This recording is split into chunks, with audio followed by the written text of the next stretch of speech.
Welcome to the Dialectic with the Rajput and the Wasp. I'm Atul Singh, the founder, CEO, and editor-in-chief. With me is Glenn Carle, the senior partner at FOI, a geopolitical risk advisory. Thank you very much for your feedback on our previous episode on Iran. We recorded a rather long podcast, and a lot of you have got back to us with great comments. Today, we are discussing something supremely important: Donald Trump's dangerous dismantling of the US federal government. Glenn, you're on home turf. For the time being. Before they kick you out. That's right. A descendant of the Mayflower. They'll make an example of me. Yeah, a descendant of the Mayflower lot will be undone by a German immigrant, a Johnny-come-lately. That's right. The ironies of history. Okay, so what is going on? Let me quickly give you some idea as to what is going on. We are recording this on Thursday, 28th of August. If you open up any newspaper anywhere in the world, it tells you that US Fed Governor Lisa Cook has sued Donald Trump over his attempt to fire her. That's the BBC headline. And another BBC headline is CDC director refuses to leave after White House order.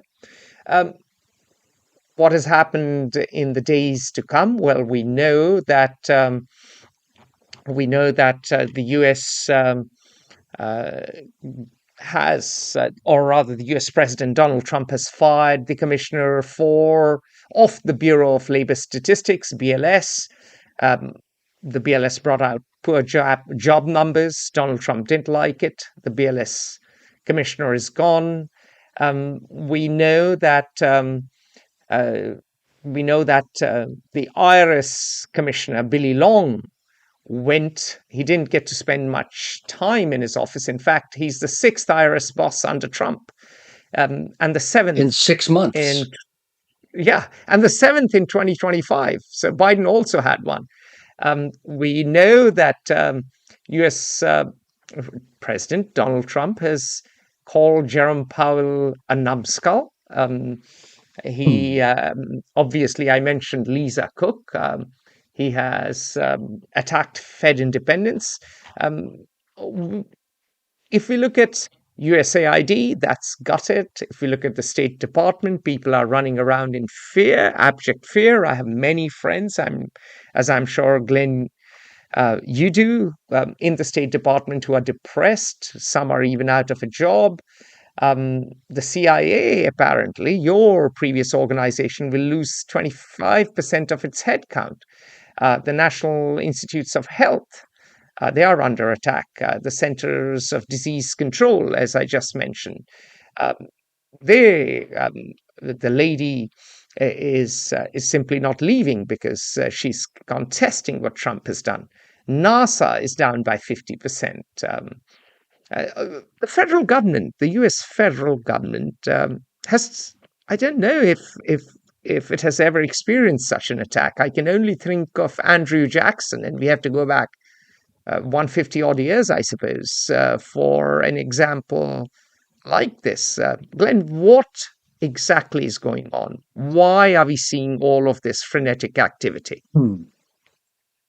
Yeah, it's hard not to follow the glittering object and motion. Our eyes follow and our attention follows motion, the things that move and change, and it's difficult also to then get below the surface or behind the surface, behind the glitter, to see a purpose, if there is any. Then often humans attribute coherency to what frequently are random acts, and thus, conspiracies will have eternal life. When there's a cliche: we are pattern-seeking animals, and sometimes we see patterns even when there are none. Yes. In this instance, I think terrifyingly or terribly from my perspective, there is a coherent framework for and objective to what we have been observing that goes well beyond caprice by a hypersensitive sociopath sitting in the Oval Office, or merely the preference of Republicans in the United States for a small government and deregulation, although that's in line to some extent with what is happening.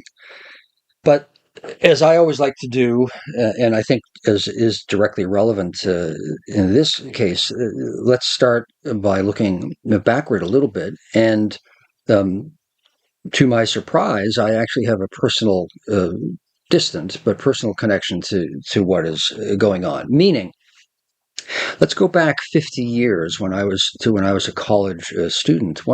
I majored or read, if you're in England, government, which is elsewhere called political science. I don't know that it's a science, but we called it government.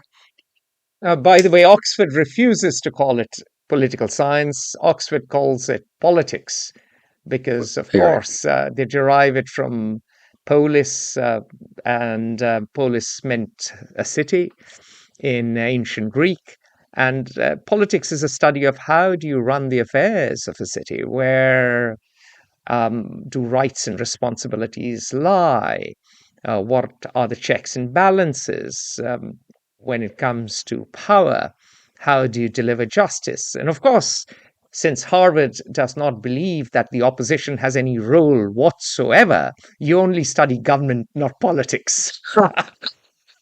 Well, my thoughts were on the term political science and how we're going off on a tangent here already, but how the difference in terms and approach of Calling it government is pretentious, with due respect, Glenn.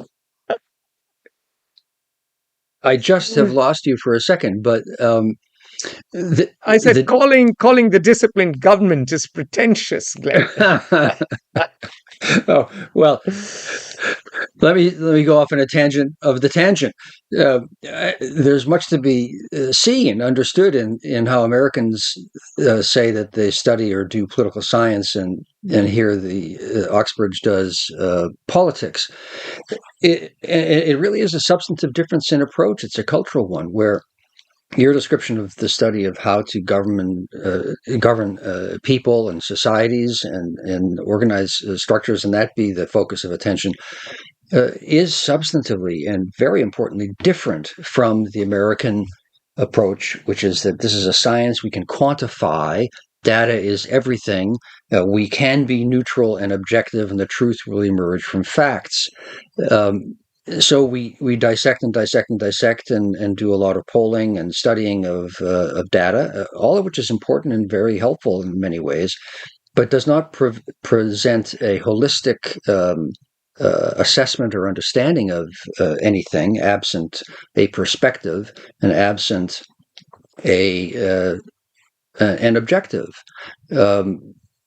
And thus, often I would find the analyses of political science to lack the comprehensive pretensions, but also insights of the continental, which is really largely German and French, or the English approach, which can be more biased, less objective, and more insightful. But enough of that for the moment. Let's go back to when I was in college. One of my classmates, I didn't know him well, but I did know him. And as I've said in other settings, I don't believe he would have known me or would have any reason to remember me. But there's a fellow named Grover Norquist, a classmate of mine, and he also was studying government. And both of us have served our professions and in our lives in government service and work in very different ways, but we both have. Um, he was viewed as a gadfly. He was a gregarious, congenial fellow, and was not taken seriously at all. He was viewed as an extremist, near quack in his views by the mainstream body of my classmates and myself. And to be honest, he's still a bit of a quack, Glenn. He may have had the last laugh You and I sit in relative obscurity. We have 100, maybe 101 listeners, out of which 11 sent us fan mail, and we are very happy. But Grover Norquist has an entire cult around him. That is right. That's right. The true believers, I guess, find disciples. So, what was Grover's perspective? I'm a realist. I'm a rationalist. I'm an empiricist. I am a mainstream inheritor of the American Republican heritage. I believe in the age of enlightenment and rationalism and republicanism as a form of government, not political party. All of which is pretty mainstream, really. But he is a more original, or at least different, um, school of thought. I'll just give one quote of what Grover said. He said, I do not want to abolish the government. I simply want to reduce it to the size where I can drag it into the bathroom and drown it in the bathtub. He took the Republican preference philosophically for small government and deregulation, the Burkean conservative reticence to play with the values and the actions of society, and the Adam Smith uh, uh, philosophy or assessment that the invisible hand economically and socially would lead to, and competition would lead to the greatest, more successful outcomes, all of which in general, I think have been empirically established as correct, and took all of that a good deal further. And he has devoted his past 50 years to reducing the size of the American federal government by 50%.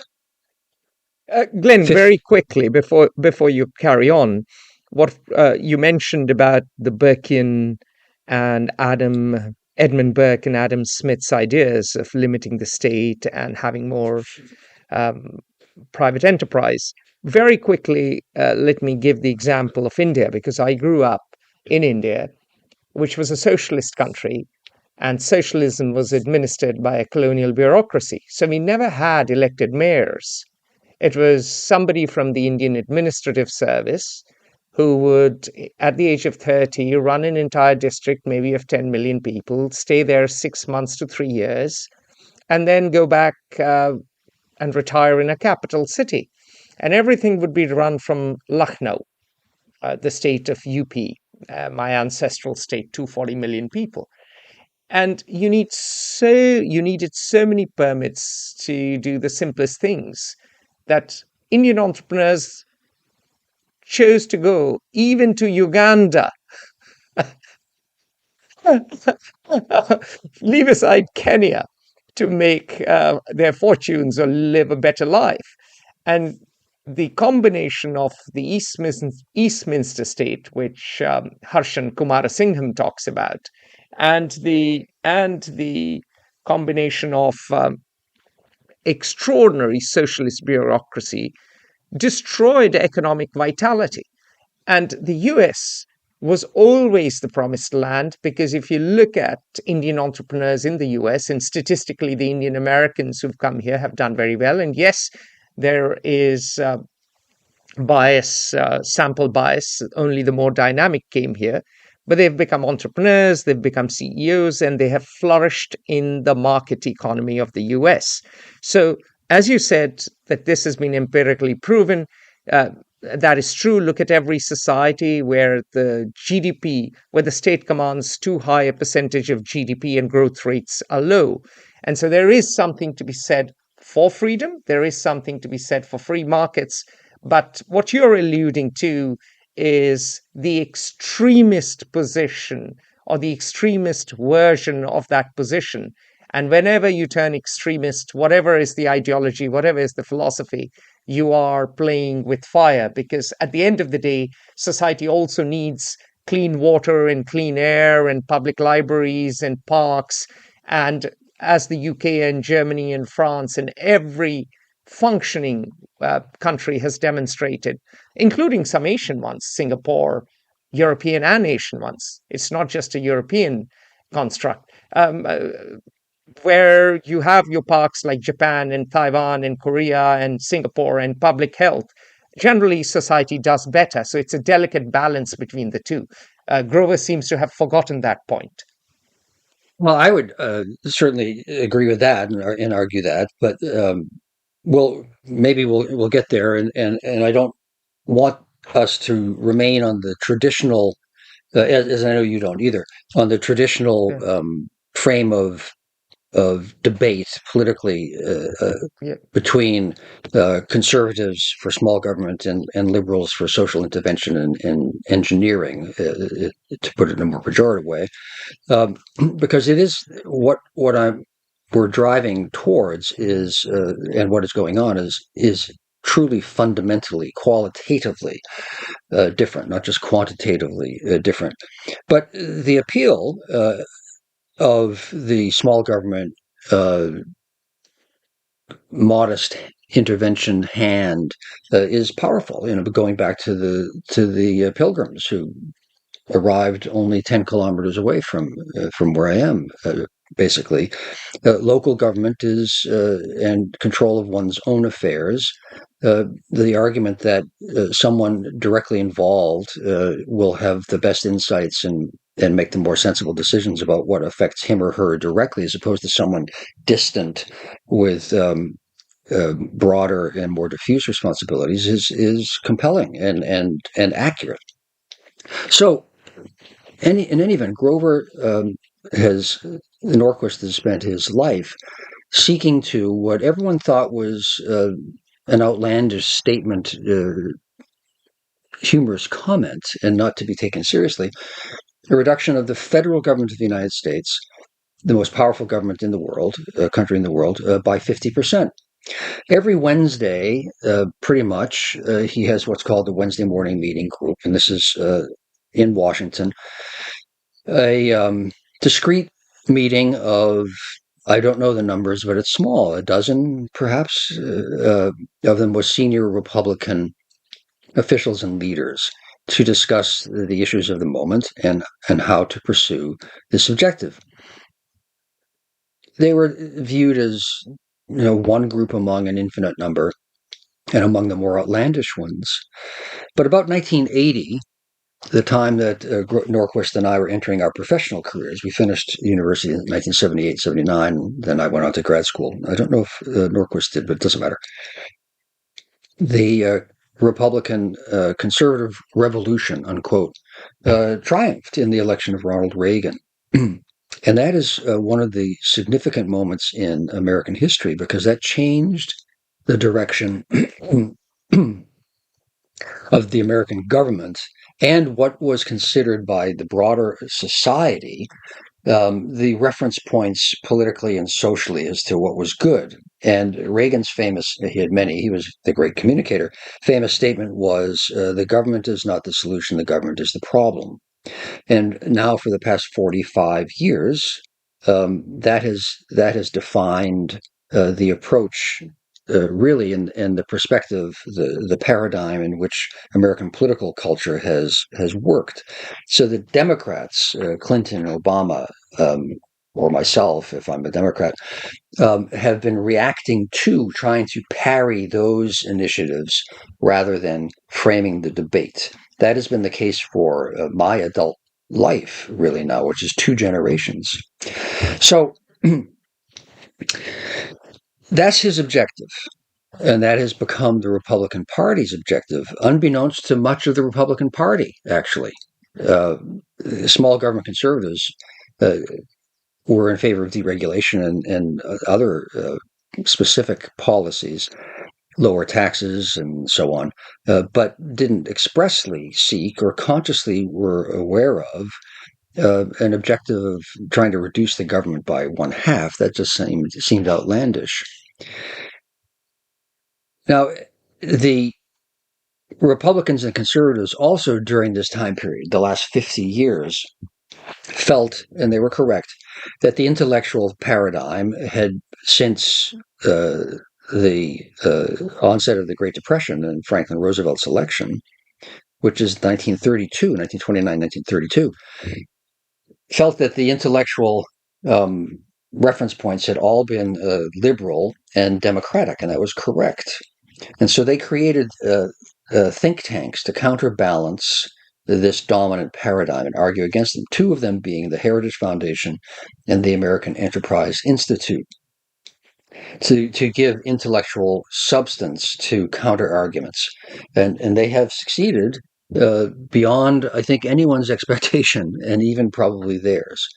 There's another group called the Federalist Society, which concerns judges and the law and the courts. But they've done superbly well. I have seen them in operation in Washington, D.C., and they get a lot of very earnest, very motivated, sometimes very idealistic young absolutely.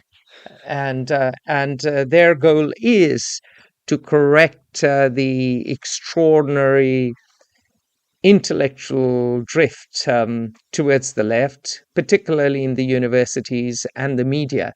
And to be fair, there is an element of truth to what they say. The woke totalitarianism of the top universities in America, and I experienced it a little bit. I was at the early stages of it when I taught briefly at Berkeley. They were stifling. You and I are not welcome in those universities anymore. There's absolutely more than forget grain of truth. There's much substance to their criticisms. I spend a good part of my time reading literature, largely the classics, and this is irrelevant, I think, to illustrate your point just now. I think a relevant momentary digression. I've been recently reading some Chinese classics. China is the issue of our century. My wife is Chinese American, and I want to educate myself on this other great civilization, certainly. So I've been reading some Chinese classics, and I read a good amount of Shakespeare, and then I read the professional critical assessments and reviews, and I have been honestly appalled, because here I read one of the Chinese equivalents to Shakespeare, and then I read Shakespeare himself, and the criticisms take Shakespeare's plays. And I could give the specific ones, it doesn't matter. And they take the author I've been reading recently is a Chinese author called Lu Xun, who wrote 100 years ago, and we needn't go into him. But the criticisms don't analyze these authors' depiction of and assessment of human nature, writ large or in the specific time and moment that they are describing, but rather it's how Shakespeare was a sexist and contributed to the white man's oppression of women, or how Lu Xun was a representative of the patriarchy who was anti-LGBTQ. And I'm not exaggerating. Now, minority rights, feminist issues, all of these things are legitimate concerns and have their legitimate problems. But to reduce two of the great writers of history to a framework where they can only be viewed from this really narrow, and it's even more than less than tangential, it's irrelevant framework to their opus, is shocking and very depressing, and is totalitarian, because if one challenges that, one is then viewed as I'm at present an alive white male, soon to be relegated to the dead white males of who are some would rather wish you were dead. You're the symbol of oppression. So in reaction to all of that, has been this 3 generations or more effort by the right, by Republicans, by conservatives, to counter the intellectual domination of the left, which is skewed in some instances to its own totalitarian inclinations. So thus the Heritage Foundation, the American Enterprise Institute.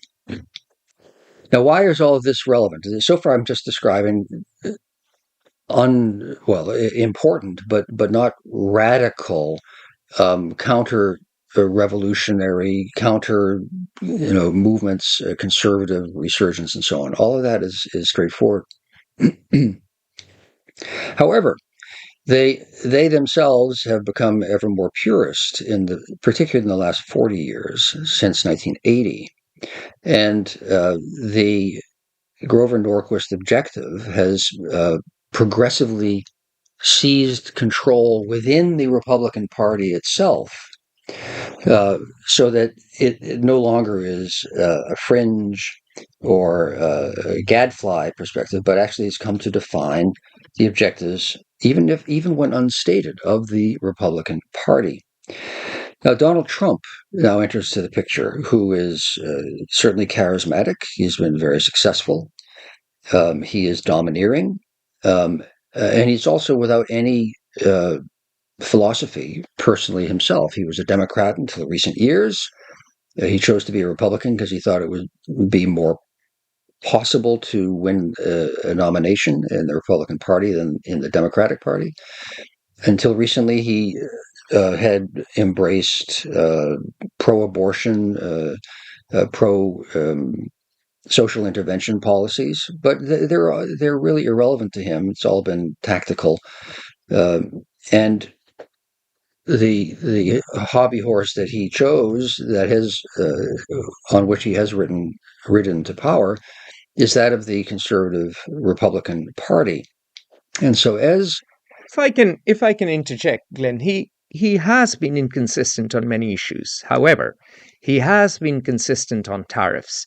He has been consistent on constantly saying that America is being taken advantage of and America is losing, and that only he and he alone sees the truth with a capital T, and only he can reverse that seemingly irreversible decline.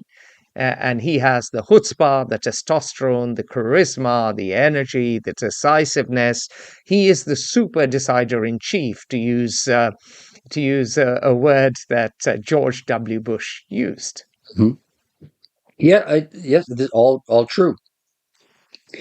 So, as he has risen to power and then wielded power, of course, what is the agenda of the party that he has come to lead?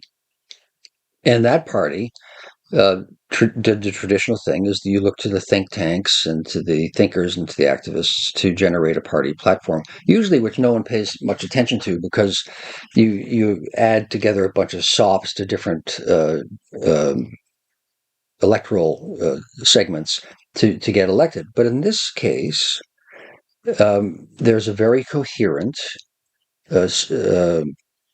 intellectual framework and series of objectives in the policy framework of Donald Trump's second administration in particular. And what has come to be the overwhelmingly controlling elements of the Republican Party.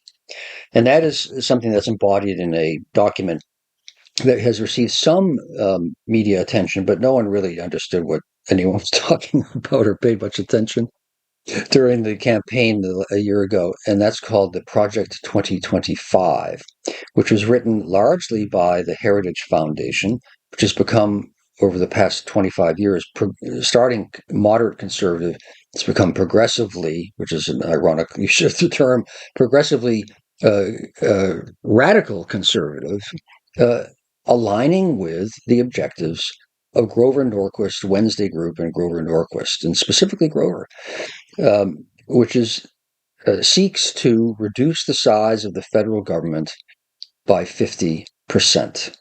One can read Project 2025. I don't have direct quotes on the tip of my tongue. Yes, I do. Well, no, I'll get to those in a moment for the second element of what's happening when I talk about executive power.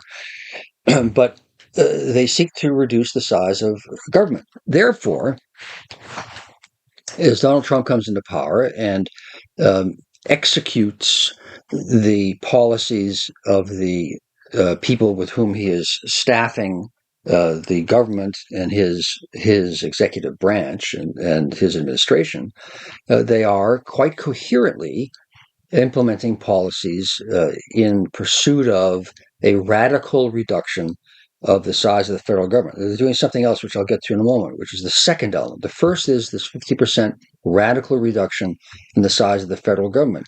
So let's remember our discussions in government or political science or politics classes when we were talking about the obligations of a state towards its society. And in the 19th century, the great arguments were between liberalism, which was laissez-faire, small government, republicanism, versus socialism or Marxism, which was centralizing all power in the state. And those who argued against the centralization said that it's inefficient and so on, and they were correct. And that it had to be freedom was more important than control. To which a French socialist named Anatole France said, well, freedom as you define it is the freedom to sleep under and die destitute under a bridge.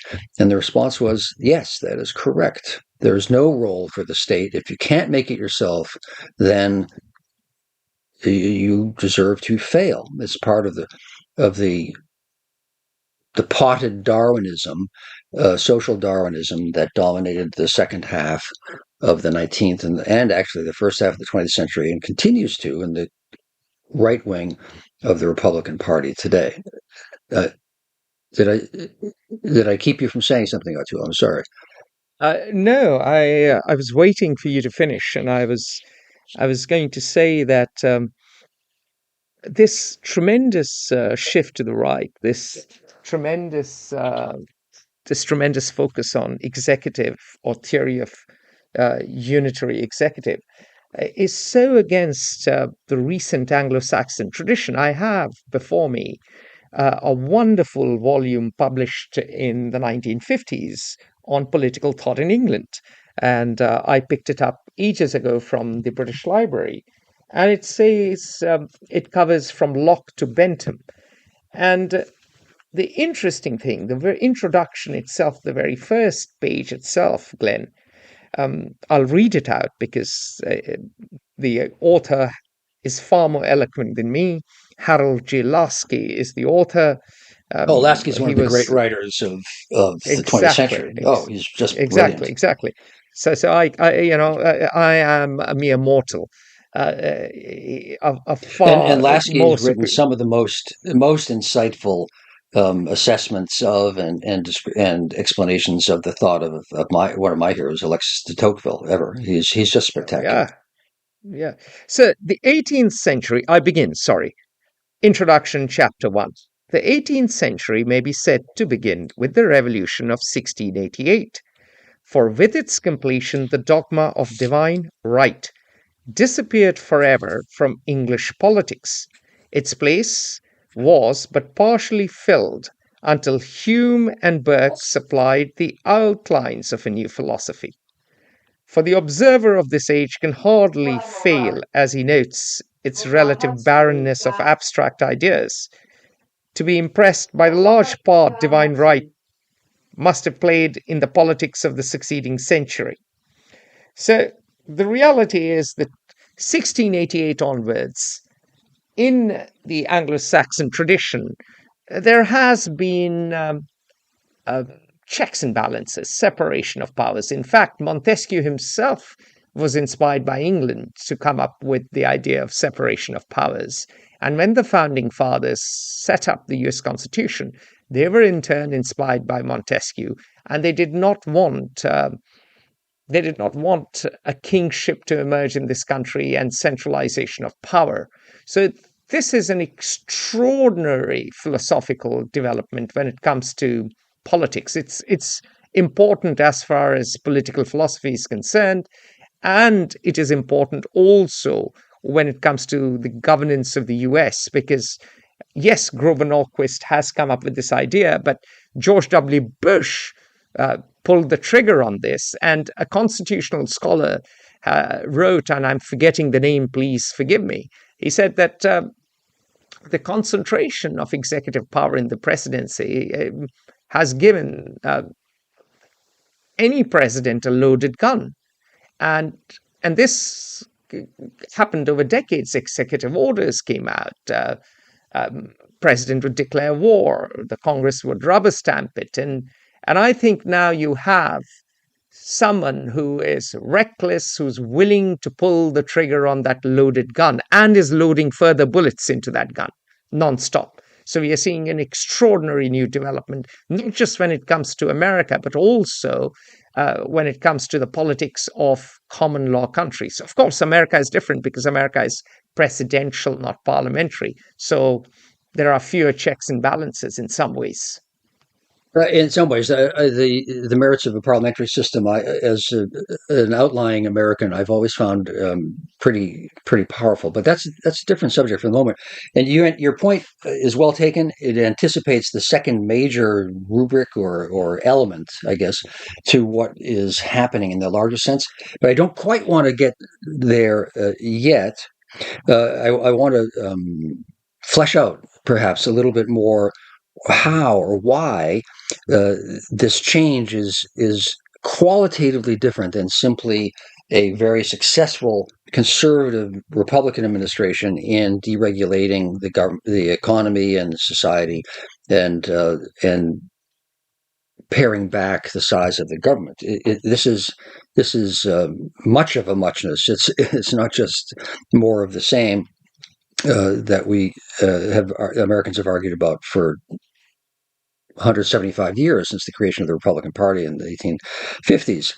So you ticked off some of the things that are happening to the federal government, and they're all correct and they're all important.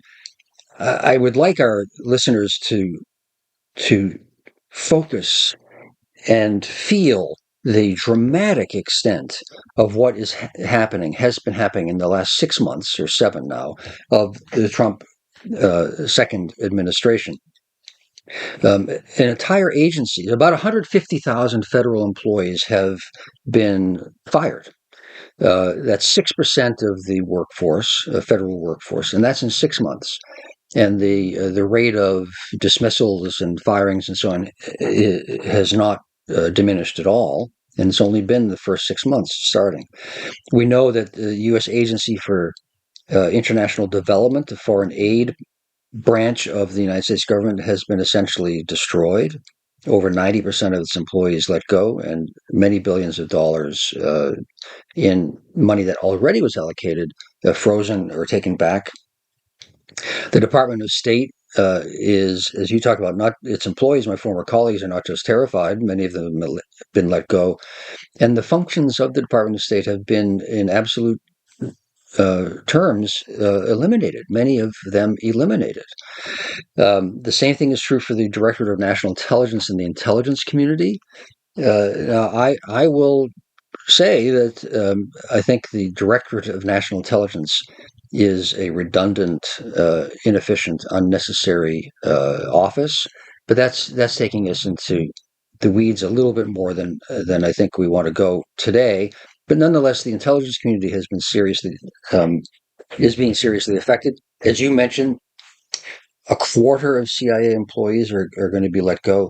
The Federal Emergency Management Agency, the part of the government that responds to hurricanes, disasters, tsunamis, forest fires, pandemics, and so on, is now being destroyed. The response to a hurricane will now be up to Alabama if it happens in Alabama without federal help. And I'm almost not exaggerating at all when I say that. The Centers for Disease Control is being gutted. You touched upon the ludicrous and alarming spat between the new CDC director and the White House. And NASA's budget is cut. That's the space agency, cut in half. The only part of the government that is receiving an increase in the budget is the Defense Department. The federal budget proposed by the Trump administration, which has not yet been voted for 2026, is 23% smaller than the previous budget in absolute terms. That's one quarter, which is halfway to 50%. Now, it hasn't been approved, but the Republicans have shown zero inclination to challenge their master sitting in the White House. So all of this is a one quarter reduction is halfway to the 50%. It is all coherent. It is all radical. And the only two functions under this theory, this approach, and I'll get to the second component of it because it has two pillars, two legs.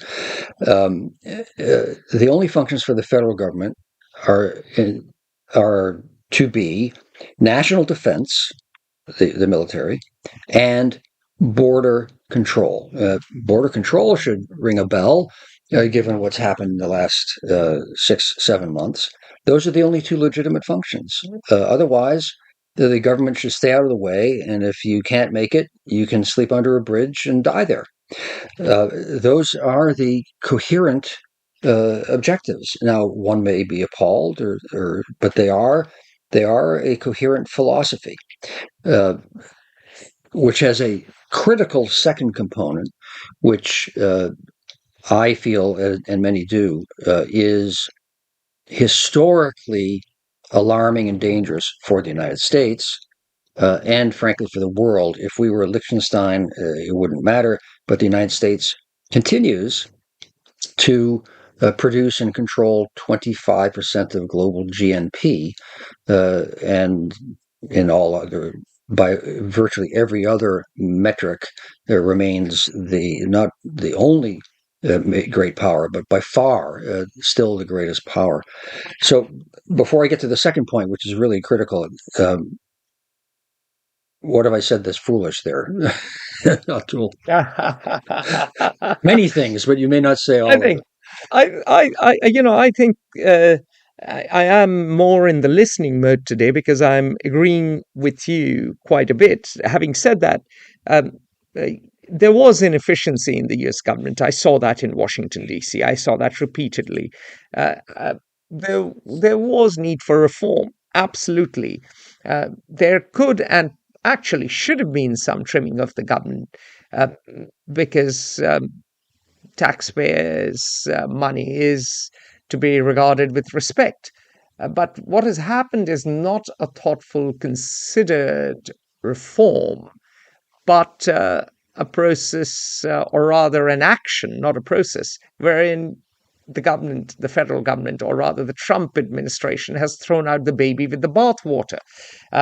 Elon Musk and his Department of Government Efficiency, DOGE, they were running amok. And I can't take names. I have had numerous friends in various parts of the federal government confide to me how things were terrible, how some of the best people who were employable left, how they were left often with people who could not be fired because they were veterans or or something else. People going to offices at 3:30 a.m. worried about data being published, um, cases of burnout, people getting paid for doing no work till the end of the year.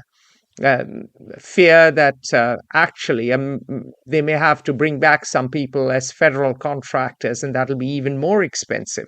So the whole exercise has been a pig's breakfast, really, and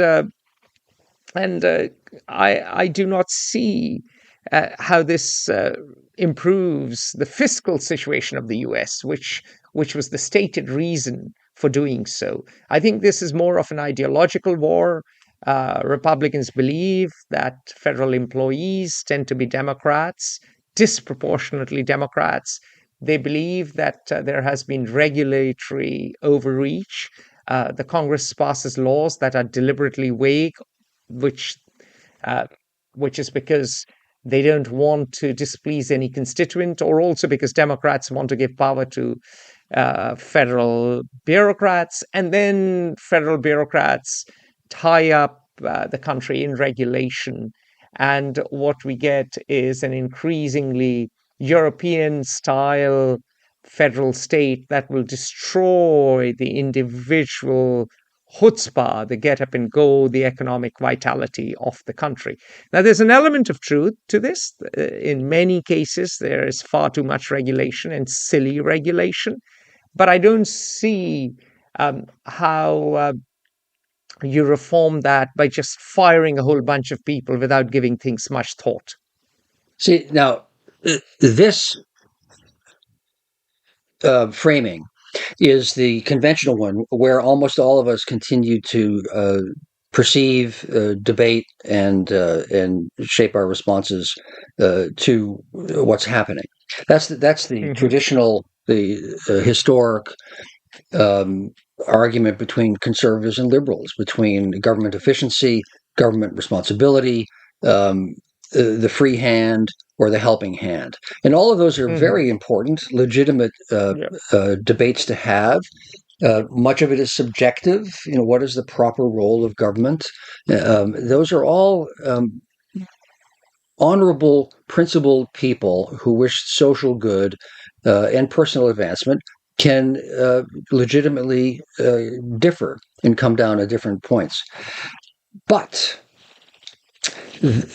the significant problem with that is what's happening is not politics as usual, is not the conventional series of debates. In particular, the second reason, which I'd like to turn to now, about the second pillar of what's happening politically and why it is revolutionary and alarming to me, and it should be actually to all Americans and frankly citizens. So let's go back in time just a little bit again. When I was still working, I had a meeting, this would be 20 years ago or so, I had a meeting with somebody from the Vice President's office. I was then on the National Intelligence Council, so I was a representative of the intelligence community, the federal government, obviously dealing in foreign affairs, not domestic policy. And I met this senior person from the Vice President's office, and I said to him during a break, congenially, I was trying to make light conversation. I said, we're on the same team, or we're on your side, and we're civil servants, and we serve the executive. And his response was, and I am quoting, and he said it with intensity to me. He said, "You are the enemy." And who was I? It wasn't me, and it wasn't even my office, although my office he intensely disliked. But the point was, it was my office, the intelligence community, and the government that was of civil servants that was in the way. And in the way of what? Of them carrying out their policies. Well, okay, it's not wrong for a political figure to find a civil servant obstructionist or in the way of what wants to be done. You read Margaret Thatcher, or you read anybody, Dwight Eisenhower, all politicians from left and right will be frustrated and monumentally irritated with the obstructionist bureaucrats that they have to rely on to try to change things as they would like them to be changed. However, the objectives of the Bush administration that this man was part of can be described rather as trying to create something that was called the Unitary Executive, which gets to a philosophy, a political framework called the theory of the Unitary Executive, which argues the federal government, any democratic government, but in the American context, the federal government and the American system of government are highly inefficient. That is completely true. And it is by design that the United States has been created or composed to be inefficient. You have, as one of the foundational bases of the American system, the separation of powers. You have three theoretically co-equal branches of government, legislative, executive, and judicial. You have a decentralized federal system of government where all power not specifically attributed to the federal government resides in the states. You have local control down to the community level of education. The federal government, the central government, arguably has zero role in how to educate its citizens, et cetera, et cetera. And the view of the unitary theory philosophers, theorists, is that this is highly inefficient. It's bad for any government to be inefficient.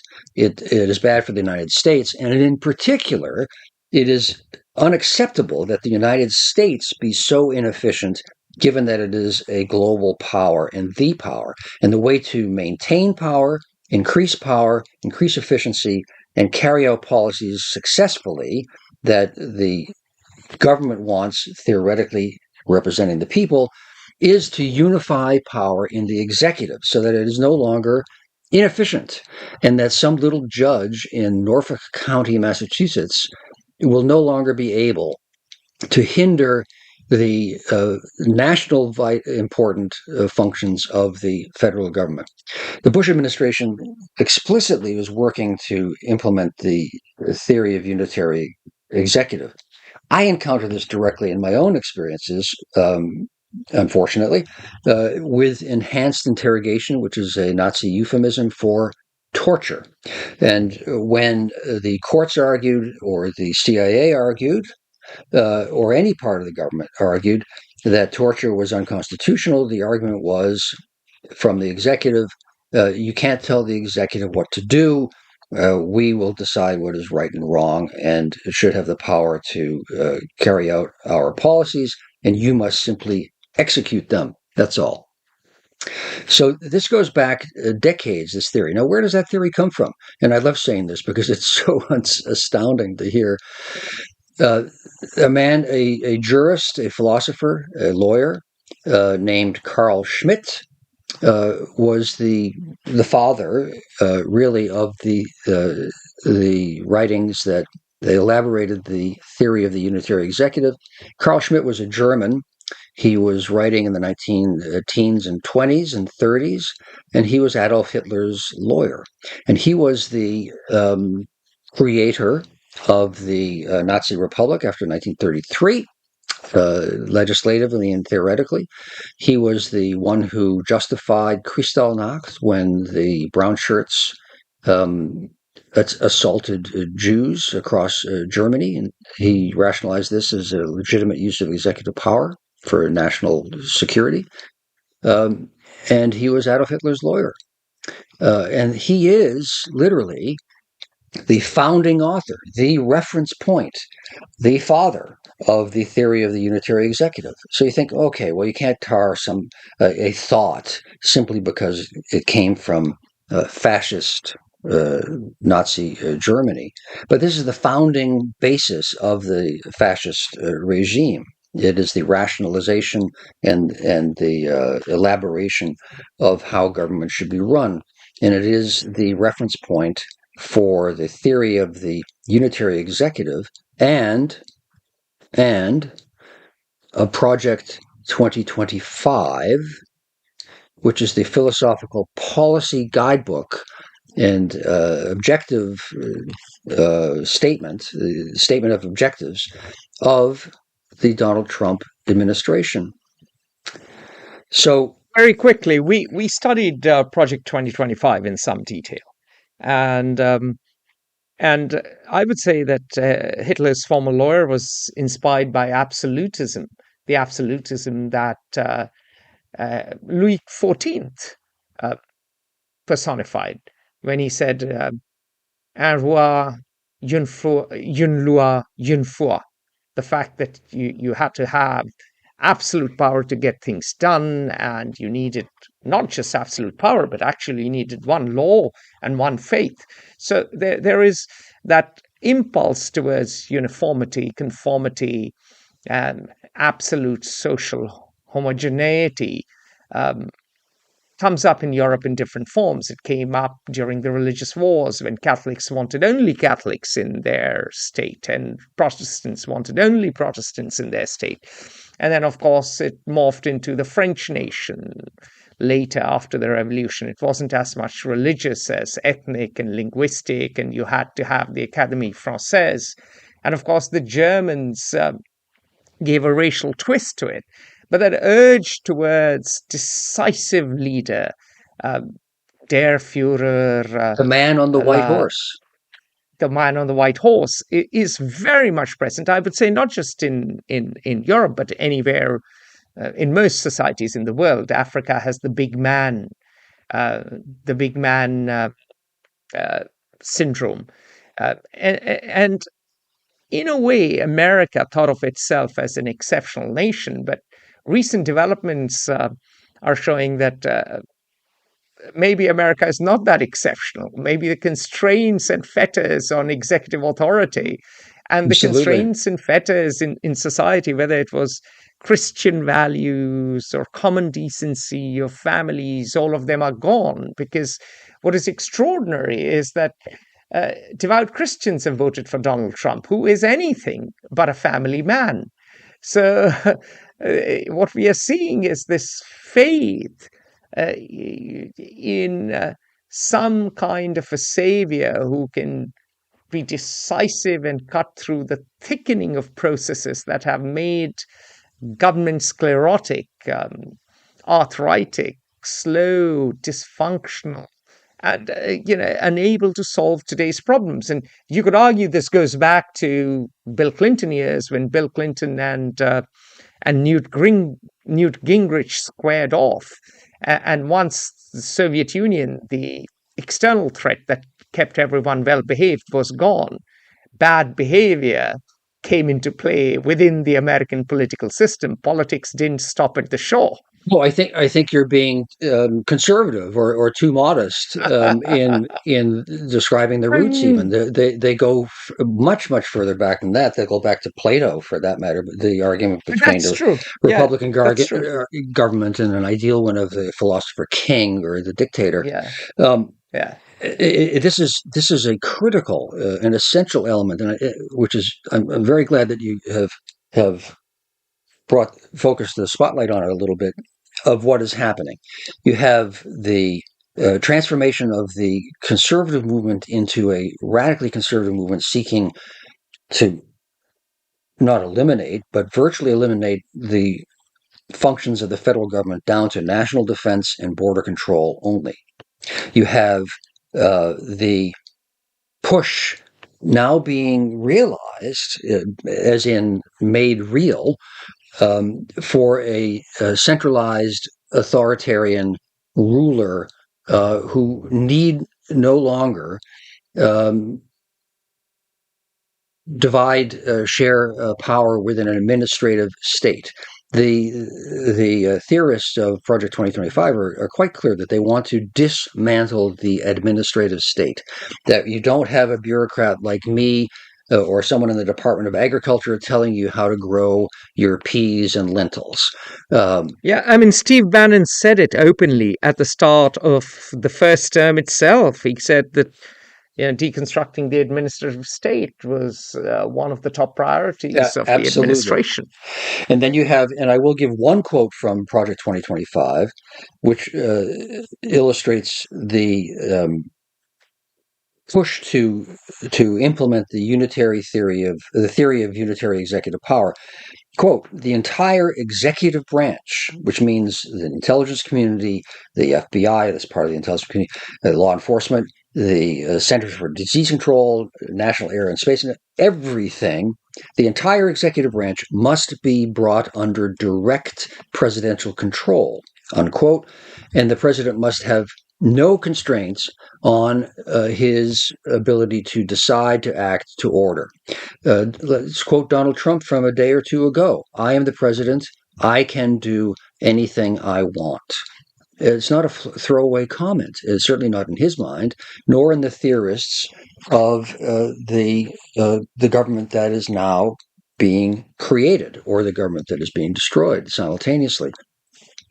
So you have the theory of the unitary executive being implemented. So that you only have national defense and border control. I don't know if I mentioned that in all of these cuts, there's one part of the federal government that has been proposed to receive an increase in the budget. All others, radical reductions. The one element of the government that the proposal for an increase is the Defense Department, soon to be called once again the War Department. So you have those three things happening. And what are the consequences of that? It means that you have a chief executive with no fetters, no obligations, no controls. This sounds outlandish, but I hope I have described, at least partially clearly, that it is coherent, uh, consciously pursued, and in fact coming to be. Now, you could say it's a political maneuver to send the military into the nation's capital or into San Francisco or Los Angeles. Yes, all life is political. Every step is political, certainly for a politician, but it's beyond political. It is also normalizing the federal White House chief executive domination of all aspects of politics, the economy, and life in the United States. Now, the United States has local school boards and has unions still, and it has state governments. So it's hardly a totalitarian setting, but it is progressively subordinating or eviscerating any pole of opposition or disagreement or independence to, frankly, the White House. Now, what does all of that add up Sorry, to? I mean, sorry to butt in, but Glenn, I don't think that is entirely true because if you look at the U.S. by design, you have mayors, you have governors, and Gavin Newsom in California is resisting Donald Trump. We just had the shadow elect senator for Washington, D.C., Ankit Jain, speak out on our podcast, the other podcasts, FO podcasts, FO with a degree sign. Those of you who want to listen to it, go ahead, download it. There I interview guests other than Glenn. We have resistance. We have interesting guests there, and the point is that the shadow senator was quite vocal. And yes, you're right. The federal government has sent the National Guard to Los Angeles now, to Washington, talking about sending them to Chicago. But the very size of the US makes it very difficult for the federal government to exert its will across the length and breadth of the country, especially when they are slashing the federal government itself. So yes, there are elements of totalitarianism, but it is not like Mussolini, or it is not even like India, where the national government collects all the taxes and the states have to beg, and the states are run from the capital through unelected bureaucrats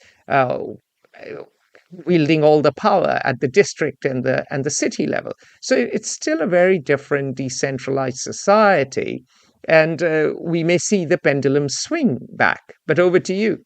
No, that's all true. That's all true.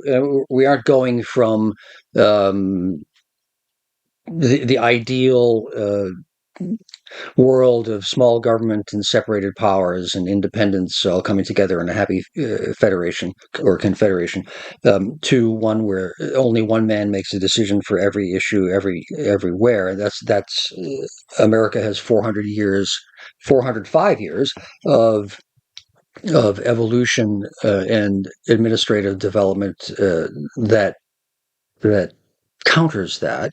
It is an astoundingly decentralized system compared to any other government that I'm aware of, except for dysfunctional ones. Yes, all true. But the changes in the direction that I described and that Project 2025 is seeking to go are historically powerful. The changes, I think, in historic terms and substantive terms are as great as those of the New Deal in the 1930s, which the move to have a more active role of the federal government in shaping society and economy really began in the 1890s. But it's accurate to say that with the election of Franklin Roosevelt and the creation of the New Deal, the federal government came to be triumphant and to have dramatically greater role in how society was shaped and the role of government. But today, what is happening is at least as strong and I think more radically, literally revolutionary, since it is undoing um, the foundations structurally, constitutionally, philosophically, of the American government, which has existed since 1776 or 1789, or whenever when the Constitution was ratified. Not just substantively important, but I find dramatically alarming, since I am someone who I am a Western man who prizes and hopes that the object of history and society is to ever increase the rights and opportunities of the of individual human beings, not the state. I don't think that humans should serve the state, but that the state should uh, protect and promote the agency of individuals. That's the great difference between the West and the Confucian Chinese communist models. And so, what are all of these things And add of up course, to? there is the Indian model, wherein that everyone, the state has too much power because of a legacy of colonization, but the citizens constantly undermine the state. So there is no trust between the citizen and the state. Citizens assume that the state will exploit them, the state will be extractive and expropriative, Mhm. and the state assumes that citizens are double dealing, Janus faced devious bastards. So the state tries to clamp down as much. So it's a constant war of attrition between citizen and state. Well, it sounds like the Republican platform, I think, that you're describing there. Um, Well, to be fair, the Indian state taxes people until the pips squeak. That is what Modi has done and destroyed consumption in the country. And bureaucrats basically are so powerful that if they show up for a movie and they are 15 minutes late, 800 or 1,000 people sitting in the movie hall will patiently wait because Sahab Bahadur, the term for Indian bureaucrats.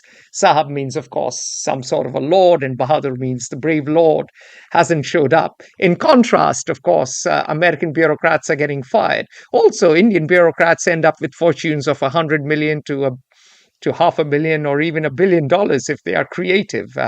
I'm afraid, Glenn, why you are you haven't sitting made such here? a fortune. Why are you sitting here? This proves probably that you have no judgment whatsoever. I have none. I have limited intelligence and even lesser ability. uh, well, let's go I back to the. resigned. I resigned. My parents didn't raise me the right way. They should have taught me or they should have made me sing the gospel of corruption. Well, I will recall my father, who was a progressive Republican.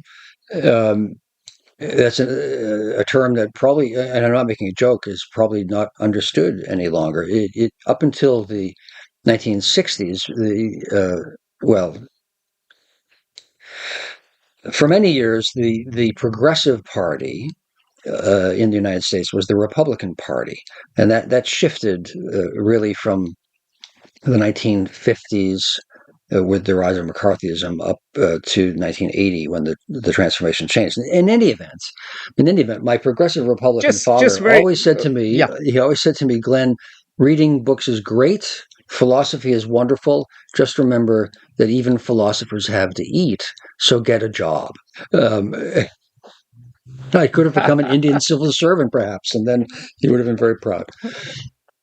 Exactly. And now, very importantly, Glenn, since you've mentioned the fact that your father was a Republican, please outline in brief the changing nature of American politics, or the changes in American politics? Because, of course, I remember reading how Strom Thurmond, who used to be a Democrat and walked out from the Democratic Party and took all the Southern Democrats who were in favor of segregation over to the Republican Party. And during the Civil War, the Republicans were the party that opposed slavery, and Abraham Lincoln was a Republican. So, how does the Republican Party goes from Abraham Lincoln to Yeah. Donald Trump?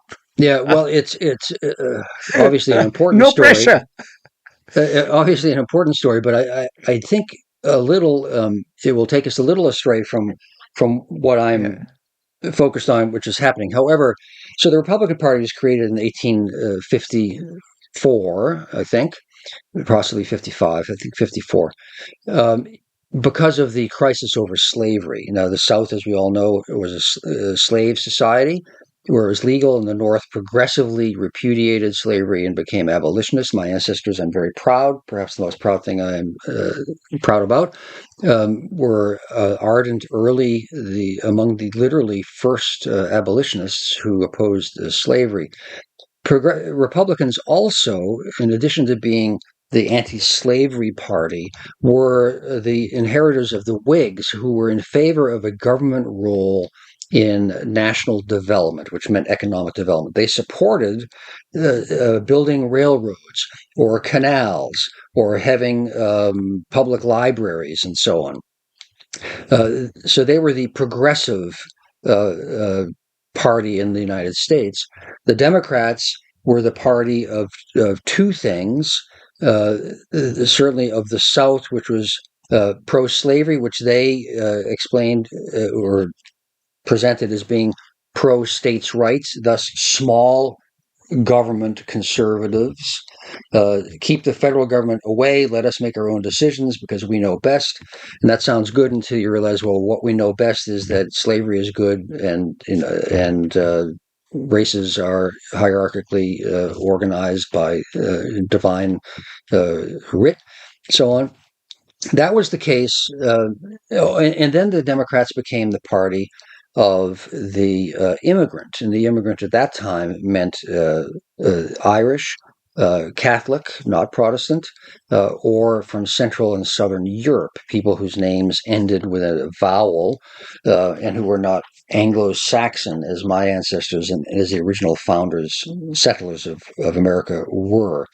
That was the division in the parties up until the 1930s, when Franklin Roosevelt was elected, and I'm simplifying grossly, and he was very activist and progressive and said that the state had to have a strong role in society and in the economy. We had to help those who were downtrodden, which meant the poor and the minority, blacks, who were no longer subject to slavery, but were subject to Jim Crow and sharecropping and not allowed to vote and go to school and all this sort of thing. So that was the case from the 30s on. The Democrats progressively became the party of an activist government. At the same time, the Republicans, who historically had also been isolationist, opposed the actions of the interventionist Democrat, Franklin Roosevelt, during the 30s and during the war. They grudgingly accepted the war, World War II. They had been opposed to it and were isolationists. The isolationists also have a strong element of pro-fascism, which is, I think, the important point why you raise this issue, Atul, because that shows the links, the interwoven nature of fascism, racism, conservatism, with the rise of Trumpism and the opposition to immigration and to the role of the federal government. It is historically coherent. Mm-hmm. In the Republican Party, it has become sort of the apotheosis of the America First isolationist, fascistic element of American society, specifically now the Republicans, but up until the 1970s, were the Democrats. The Republican deal was base up until Richard Nixon, was big business and the liberal elites and the white Midwesterners, and the Democrats were states' rights, segregationists and immigrants from the South or from the urban working class. That all shifted from the 50s to the 70s until Reagan embraced the Southern rights movement. He opened his campaign for the presidency at a town in the South, I forget, in Mississippi, where there had been one of the last lynchings. Neshoba County, Yeah, Neshoba County, which is la- where he did this. last lynchings that occurred in America. Lynchings being the hanging of a black because he dared, perhaps, to glance at a white female. And that was the term in American political phraseology is a dog whistle, something you can't hear, we can't hear, but is very clear to those it's signaling to. That I, Ronald Reagan, identify with you, the Southerners who are aggrieved and trying to inherit the segregationist vote from the Democrats, which he did. And thus, that gave the ascendancy now for 45 years to the Republican Party. The relevant to my argument, or our subject today, talking about the theory of unitary executive and the Project 2025 reduction in absolute terms of the role of the federal government by one half, is that there is a strong racialist, conservative element to all of this too, which gets us to what. Very quickly, may I intervene? There may be a racialist or racist element to it, but we have to remember that many conservative immigrant uh, groups have voted for Trump. Yeah, They that's voted an for important Trump point. because of the LGBTQ plus Right, extremity in the Democratic Party. right. Hispanics have voted for Trump because of abortion. So it isn't. It would be unfair to say it's all white people or white males congregating behind Donald Trump. They may be part of the story, but that's not the entire story, Glenn. Well, I think it's driving the story until now. I think what you touch upon will drive the story progressively going forward.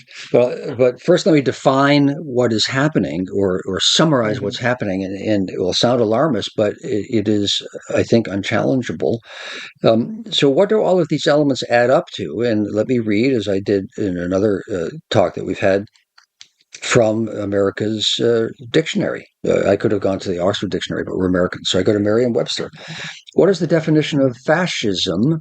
It's a populist political philosophy, movement, or regime that exalts the nation and often a race above the individual, that is associated with a centralized autocratic government headed by a dictatorial leader who can make all the decisions. Here I'm paraphrasing, interjecting myself, who is empowered to make decisions, uh,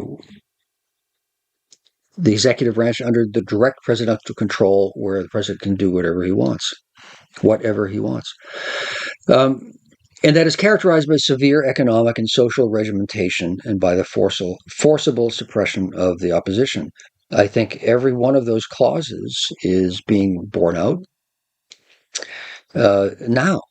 And one, I suppose, can coherently be a fascist. And no, I don't suppose. One can be and think that that is the right form of government.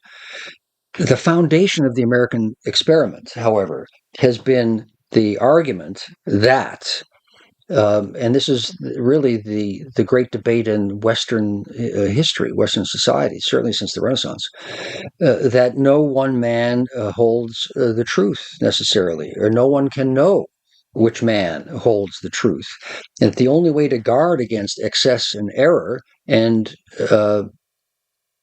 tyranny, the loss of one's freedom and one's rights, is for there to be a separation of powers so that no one man can make all the decisions. Thus, the embodiment of the Lockean Western Montesquieuian tradition of separating powers so that it not become too concentrated, because otherwise, inevitably, uh, a large segment of the population will be disenfranchised and alienated, angry and oppressed, and there will be error. Anytime a human is involved in anything, there will be error, and the only way to guard against it becoming institutionalized and tyrannical is to separate powers. That's the triumph. That's the great genius and success of the American experiment, expressly accepting the inefficiencies that creates by design, because it is preferred to be inefficient rather than to be enslaved, and or to lose all of your ability to make decisions politically. The fascist argument, the unitary executive theory argument, frankly leads inevitably to the contrary, which I find appalling, and I think all people should. Some do not. To me, it's pretty clear that World War II was fought over this very principle. At the cost of 80 million lives, I thought the argument had been resolved. Obviously, I was wrong. No argument is ever resolved. But that's what's happening. Now, that gets to your point, Atul. What next? What does all this mean? You are completely right that the new immigrants to America, Chinese Americans, Asian Americans, and Indian Americans progressively, and Hispanics, I would argue, are broad, and these are very broad brush statements, of course, broadly speaking, more socially conservative, historically from conservative cultures, social conservative cultures, than the old WASP elite or European establishments, where I came from and where the American Republic, from which it evolved and emerged and was created. So that it is, to me, why Donald Trump and the Project 2025 approach to government wins progressive numbers of the new Americans, because they do identify, exactly as you said, with views that find imposing LGBTQ rights on them is offensive, and other parts of the social agenda, and they or tend to transgender find women competing with naturally born women. That was really upsetting to a lot of right. people, and a lot of people from very diverse immigrant groups who couldn't stand Donald Trump sat out this election because they said, if that is the hill that the Democrats are choosing to die on, and they are not taking issues that matter to me, such as childcare, cost of healthcare, cost of childcare, cost of healthcare, cost of university education, then I'm simply not going and voting. Let it all burn. And And and I would argue that, just as you mentioned a few minutes ago, people coming from your circumstances with an oppressive post-colonial administrative stifling state, or who come from China, where every time a Chinese cultural Chinese person leaves the oppressiveness of Chinese authoritarianism, blossoms and becomes successful as an entrepreneur, as a scientist, or whatever, will be offended by the administrative state, which the Republicans argue against. And so you say, well, of course, and I didn't leave India or China to have an English language version of Beijing or the colonial administrator telling me how to create my own business. Stay out of the way. I will yeah, vote for the Republican.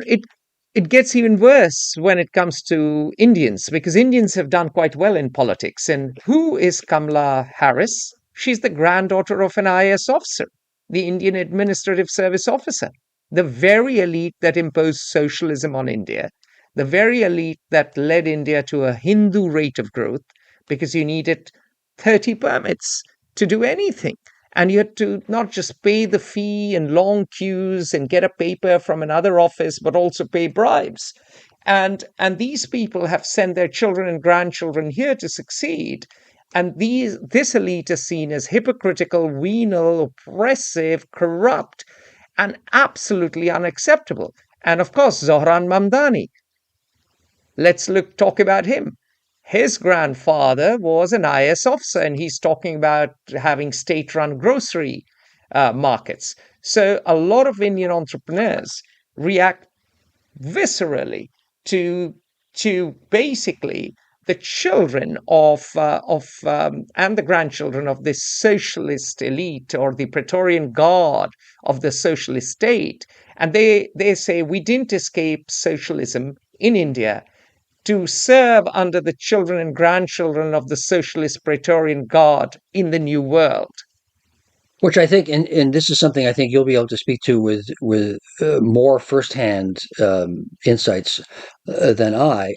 Which this posture or perspective explains why Silicon Valley, the entrepreneurs in Silicon Valley and in the scientific cutting edge part of the American economy, are so frequently libertarians. Many of them Correct. come from Asia and the subcontinent and think, let me do what I want to do. I didn't come here for you to tell me how to boil an egg or develop a new artificial intelligence program, and that then leads them to greater sympathy and affinity for what they perceive as the small government Republicans. The fact that it undoes much of the freedom, progressively undoes much of the structures that provide the freedoms that they uh, came to enjoy, is although to me it's foundational, it's off stage and it's not the central issue of the moment. And I think that then gets me to what next, and stop my endless yammering. I, all of these changes, I think, which we just briefly now touched upon, some of the sociological changes, the demographic changes in American society. Talked about the political changes and the philosophical changes that drive what's happening in the administration now. American political culture is going to be, has been already lastingly changed. I'm not saying the democracy will necessarily end, but it is certainly less democratic in structure and practice and perspectives than it was 40 years ago. I think that will be lasting. The long-term effects, ultimately, I think the demographic pluralism of American society, the 450 years culturally of a disparate, diverse society, administratively and culturally, make totalitarianism not possible. That wasn't even possible under Louis XIV at all, or even under Stalin, although he did better, quote unquote. However, with the American culture increasingly being shaped by, if not defined by, a larger percentage of Hispanic Americans, Indian Americans, and Chinese Americans, all of whom are socially conservative more than my heritage, I think we're more likely to have a politically conservative, autocratic America where individualism and a respect for political hierarchy, or a lack of concern about government, so long as it lets me make money by developing an AI or opening a business, will be the America of the future. So a more stratified America, an America wherein you have more of a winner's take all, an America wherein you have perhaps economic freedom, but less political freedom, an America which, like the Roman Republic, as I wrote after going to January 6th insurrection, wherein I talked to 50 plus people. You remember that. You helped me with that piece. You edited that piece, Glenn. An America wherein, wherein uh, just as the Roman Republic weakened and we had the beginnings of the Roman Empire, which was also very diverse, far flung, we will get to see an American empire run by a Caesar. An American Caesar. That's the title of a book about Douglas MacArthur, one of the leading generals of World War II, and it was meant ironically because he was himself a very strong authoritarian. Um, the last thing I'll say, independent of the Hispanic, Indian, Chinese Americans increasing Korean or even influence black men voting for Donald Trump, a in whole American set of society. people. Yeah. um, the it's not the myth, the perception of American culture and the reality. I mean, has been the first democracy, it's the oldest democracy, it's the most democratic in many ways of all societies. That's all true still. I think still. However, that misrepresents a fundamental aspect of American society too. And I won't go back into too much history here. I'll just give one statistic. Polls show these are responsible polls, the Pew Research Institute and so on, that show that 40% of the American population, 40%, has no interest in, understanding of, concern for, uh, or affinity for democracy. They do not care. It is irrelevant. They might not even want it. What they want, this 40%, is a strong man leader who gets things done. That's a fascist leader. Um, Democracy it's not even a luxury. It is a hindrance. It's in the way and or irrelevant to 40% of Americans. And that's not just today. That's consistently. So we've had a great fortune, from my perspective, of having been a resoundingly successful democracy, despite the fact that 4/10 of the population really, they are not Democrats or Republicans in the political sense. They are people who are quite traditional culturally and look to the tribal leader or the man on the white horse, which we have Hmm. now. Well, yeah. Well, sobering thoughts. The only qualification I'll add to your claim that America is the most democratic society in the world still is that the Swiss, our dear friend, and I have to give a shout out to Ralph Heckner, our poor Swiss ambassador in Washington, D.C., who listens to us, who reads us, and who has been in email tennis even with you. He would say that we are much more democratic because ultimately we have referenda and we still vote on laws ourselves. So I'll caution against saying America is the most democratic. The Swiss are quite democratic. There are other smaller countries A few, where accountability of a few, politicians is yeah, very high. a The few, UK, for instance, yeah, yeah. Although which is also going through I would argue crisis. discussing the merits of referendum democracy is an important topic, although an obscure one, and I An think that obscure one, exactly. the belief in a referendum democracy is horribly misplaced, because then you end up with the tyranny and the ignorance of the majority over and over and over. So Yes, I don't yes. think we really want that either. And as an American, one of the listeners to our podcast and someone you met who's read your book pointed out yesterday was that yes, in Switzerland you do not have the autocracy of one man rule, but the spirit of Mr. Calvin, John Calvin, Yes, yes, still well, lives on. yeah. You have the conformity, the oppressiveness of the majority. The Swiss make sure that if you if you if you jump onto a bus, and you don't pay the fine, sorry, if you don't get a ticket, you have a hefty fine, and if you go 1 mile over the speed limit, and it doesn't matter if you don't know and you don't speak German, you're thwacked with a fine. I So lived in perhaps, Switzerland for years. I love Switzerland, but that is true. There is what de Tocqueville talked about: the tyranny of the majority. Cultural um, pressures can be sometimes oppressive. all right, so we will end our podcast with an end to our digressions. It is grim times for America ahead. We may be back in a return to some form of authoritarianism, and we'll be back with podcasts on history. We'll be back with podcasts on other great issues. We look forward to suggestions from you.